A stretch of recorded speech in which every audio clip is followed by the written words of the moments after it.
হযরত আবু হুরায়রা রাদিয়াল্লাহু তাআলা আনহু থেকে বর্ণিত, তিনি বলেন রাসূলুল্লাহ সাল্লাল্লাহু আলাইহি সাল্লাম বলেন, এক মুসলিমের উপর অপর মুসলিমের 6টি কর্তব্য রয়েছে।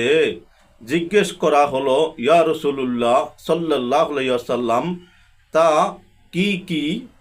তিনি বললেন, 1 নাম্বার, তুমি তার সাথে সাক্ষাৎ করলে তাকে সালাম দিবে।